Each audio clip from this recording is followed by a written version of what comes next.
قطر میں زندگی کے 44 سال گزارنے کے بعد اگر آپ کے ساتھ بھی اس طرح کا واقعہ ہو یا آپ کے ساتھ بھی اس طرح کے حالات ہوں تو آپ کے دل سے بھی دعا کی بجائے بد دعا ہی نکلے گی۔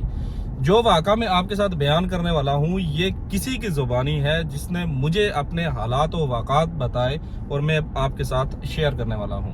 ہوا کچھ یوں کہ میں ایک جگہ پہ گیا تھا اور وہاں پہ مجھے کیونکہ ویڈیوز بنانے کے توسط سے کچھ لوگ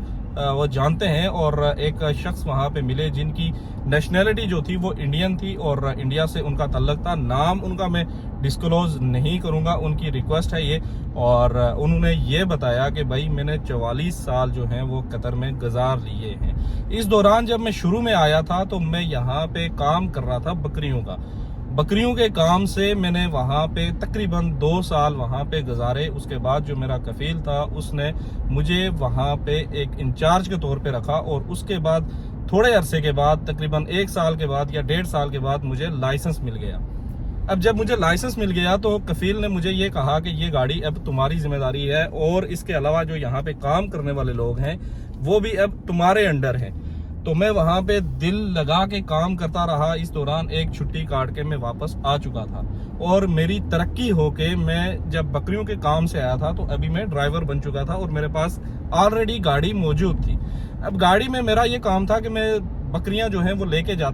آتا، اس کے علاوہ جو گھاس وغیرہ ہوتی ہے، جو کفیل کے کام تھے چھوٹے موٹے اس فارم کے حوالے سے وہ میں کرتا تھا۔ وقت گزرتا گیا اور وقت کے ساتھ ساتھ جو ہے وہ وہاں پہ ہمارے حالات بھی ٹھیک ہوتے گئے، ملک میں پیسے بھیجتا گیا میں، اور وہاں پہ پہلے ہم کرائے پہ رہتے تھے اور ہمارا اپنا ذاتی مکان نہیں تھا۔ اب ذاتی مکان کے لیے میں نے کچھ پیسے جو ہیں وہ ہر مہینے یہاں پہ جمع کرنے شروع کیے۔ جو تنخواہ ملتی تھی وہ میں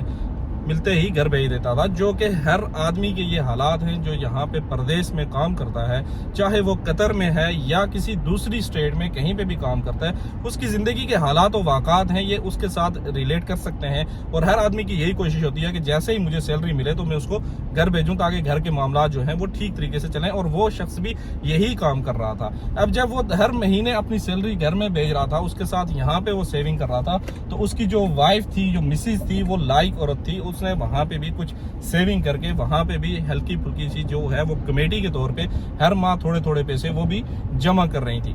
اب کچھ عرصہ گزرا تو اس شخص نے یہاں پہ اپنے ساتھ اپنے بھائی کو بھی بلا لیا اور اپنے کفیل کے ساتھ ریکویسٹ کر کے انہوں نے اپنے بھائی کو یہاں پہ لایا کام پہ، اور کام پہ اس کو بھی لگایا۔ وہ بھی ڈائریکٹ جو ہے اس نے ڈرائیور کے کام پہ لایا، نہ کہ اس کو اپنی طرح بکریوں کے کام میں لا کے وہاں پہ 2 سال گزارے۔ بہرحال اس نے اپنے بھائی کو جو ہے وہ وہاں پہ ڈرائیور کے طور پہ ہی کام پہ لگوایا اور اس نے وہاں پہ کام شروع کیا۔ لائسنس وغیرہ اس وقت ایزی ہوتا تھا قطر میں لینے کا، تو لائسنس اس کو جلدی مل گیا۔ یہ جتنی بھی باتیں میں آپ کو بتا رہا ہوں یہ اس آدمی کی زبانی ہے جو اس نے میرے ساتھ شیئر کی ہوئی ہے۔ تو لائسنس لینے کے بعد اس بھائی کو بھی گاڑی دے دی۔ اب اس آدمی کو زیادہ تجربہ ہو چکا تھا اور اس کو ایکسپیرینس زیادہ ہونے کے باعث جو ہے تو وہاں کا انچارج بنا دیا گیا، اور سارے کام جو تھے وہ یہ شخص دیکھ رہا تھا۔ اب یہاں پہ جو انکریز ہو رہا ہے یہ بندے کے ساتھ ساتھ سیلری بھی انکریز ہو رہی تھی، تو اس نے یہاں پہ چھوٹا سا ایک جو ہے وہ سائیڈ بزنس کے طور پہ ایک آدمی کے ساتھ تھوڑی سی انویسٹمنٹ کی۔ اب تھوڑی سی انویسٹمنٹ اس نے یہاں پہ کی، کسی کام میں اس کے ساتھ پیسے لگائے،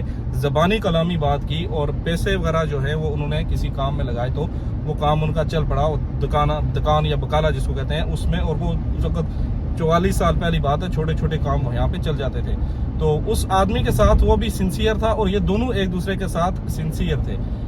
اب کام چلتا گیا، کام ان کا بڑھتا گیا، اسی طرح وقت کا پہیہ جو ہے وہ چلتا رہا۔ ان کے گھر کے نظام بھی اچھے ہو گئے، گھر کے حالات بھی ٹھیک ہو گئے، بھائی کے حالات بھی ٹھیک ہو گئے، اور اس شخص نے وہاں پہ اپنے رشتہ داروں میں، اپنے دوستوں یاروں میں سے بہت سارے لوگوں کو قطر میں لایا اور ان کو یہاں پہ کام پہ لگایا، ان کو یہاں پہ کھڑا کیا کام پہ، اور ان کے حالات بھی اس شخص کے توسط سے ٹھیک ہوئے۔ یہاں تک تو زندگی کے معاملات بڑے اچھے جا رہے تھے اور بڑی سکون سے زندگی گزر رہی تھی دونوں پارٹیز کی، ان کے گھر والوں کی، ان کی اور ان کے دوستوں کی، ان کے بھائی کی، سب کے معاملات ٹھیک جا رہے تھے۔ اب بچے ان کے جو تھے وہ بڑے ہو چکے تھے اور اس دوران انہوں نے بچوں کی شادیاں بھی کروائیں اور ان کے بچوں کی آگے اولادیں بھی ہوئی۔ معاملات ان کے اس حد تک پہنچ چکے تھے کہ جو ایک بکالا تھا اس بکالے سے انہوں نے 2 بکالے بنائے۔ اب 2 بکالوں سے انہوں نے بہت سارے لوگوں کو بھی لا کے یہاں پہ ایڈجسٹ کیا اور ملک میں بھی بہت سارے لوگوں کو انہوں نے ایڈجسٹ کرنے کے لیے یہاں پہ بلایا اور ان کو بھی کاموں پہ لگوایا، چاہے وہ کسی کمپنی میں تھے یا کسی کفیل کے پاس تھے یا کوئی اپنے کام آ کے یہاں پہ کر رہے تھے، کوئی ٹیکسی چلا رہے تھے، کوئی باقی کام، یعنی بہت سارے جو ہیں انہوں نے فلاحی کام کے طور پہ بھی لوگوں کے ساتھ فلاحی طور پہ جو ہے وہ امداد وغیرہ کی اور لوگوں کے ساتھ کام وغیرہ کیے۔ زندگی کے ان کے معاملات، حالات، واقعات اسی طرح چل رہے تھے اور پرسکون زندگیاں گزار رہے تھے، اور کچھ ایسا واقعہ ہوا کہ ان کے گھر میں کسی کو ایسی بیماری ہوئی جو موذی بیماری جس کو کینسر کہا جاتا ہے، تو وہ ایک شخص کو ہوئی، تو ان کے جو ہیں وہ سارا فوکس اس پہ چلا گیا، اور اس پہ جانے کے بعد ان کا جو ہے دھیان سارا اس طرف چلا گیا اور سب فوکس وہاں پہ مریض پہ چلا گیا۔ یہاں پہ جتنی بھی ان کی وہ انکم تھی وہ ساری اس کے علاج پہ لگنا شروع ہو گئی، اور بڑا ان کا مہنگا علاج ہوا۔ کینسر کا علاج ویسے بھی آپ کو معلوم ہے کتنا مہنگا ہوتا ہے، تو اس کی دوائیاں وغیرہ اور کیمو تھراپی وغیرہ یہ چیزیں جو تھی تو وہ چل رہی تھی۔ بہرحال کچھ افاقہ ہوا مریض کو، وہ ٹھیک ہوا، اس کے بعد تھوڑا عرصے کے بعد وہ زندے رہے تقریباً 2 سال، اور اس کے بعد ان کی وفات ہو گئی۔ تو یہاں پہ ان کا تھوڑا ڈاؤن فال اس وقت شروع ہو چکا تھا، کیونکہ ان کو بہت سارا لاس ہو چکا تھا اور بہت سارے جو ان کے پیسے تھے، جو انویسٹمنٹ تھی وہ ساری اس طرف چلی گئی تھی۔ اب ان کے معاملات اسی طرح چل رہے تھے، اس میں قرض بھی ان کا ہو گیا، ادھار بھی ان کے اوپر ہو گیا، اور بہت سارا جو معاملات تھے ان کے وہ ڈاؤن فال کی طرف آ رہے تھے۔ تو اس وقت انہوں نے بھائی کے ساتھ ہیلپ کرنے کی گئی کہ بھائی میرے ساتھ تمہارا کام ابھی ٹھیک چل رہا ہے تو تھوڑی ہیلپ کر دو۔ بھائی نے تھوڑی ہیلپ کی۔ جو باقی لوگ جو آئے ہوئے تھے قطر میں، ان میں سے بہت سارے لوگ جو ہیں وہ ایک دوسرے کے ساتھ مل کے انہوں نے جو کام وغیرہ شروع کیے تو وہ ایک ہائی لیول تک پہنچ گئے، بڑی اچھی جگہ پہ وہ ایڈجسٹمنٹ ان کی ہو گئی۔ اور جب ان کی ایڈجسٹمنٹ اچھی جگہ پہ ہو گئی، ان کے جو ہیں وہ تھوڑا ڈاؤن فال ہوا، تو یہ ہوتے جو فیصلے ہیں یہ اللہ کی طرف سے ہوتے ہیں، اور مخلوق ہیں، ہمارے ساتھ امتحانات بھی ہوتے ہیں زندگی میں۔ تو جب انہوں نے ان لوگوں سے ریکویسٹ کی کہ بھائی میرے ساتھ یہ اس طرح کے حالات ہیں، تو ان میں سے اگر 100 آدمی تھے تو ان میں سے تقریباً 5 آدمی ان کے ساتھ کھڑے ہوئے، اور ان کے ساتھ 95 جو ہیں، آپ اس کو اگر پرسنٹیج میں کر دیں تو 100 میں سے 95% لوگ جو ہیں وہ ریفیوز ہو گئے۔ انہوں نے کوئی ان کی ہیلپ نہیں کی، کوئی ان کے ساتھ ہیلپ کرنے کا سوچا بھی نہیں، اور ان کے ساتھ بازو نہیں کھڑے ہوئے، کوئی ہمدردی بھی نہیں کی۔ اور 5% لوگ جو تھے انہوں نے ان کے ساتھ کھڑے ہوئے، ان کو تھوڑا سہارا دیا مالی طور پہ، اخلاقی طور پہ۔ اور یہ ایک ان کے حالات تھے، واقعات تھے۔ انہوں نے بتایا کہ دیکھو لوگوں کے ساتھ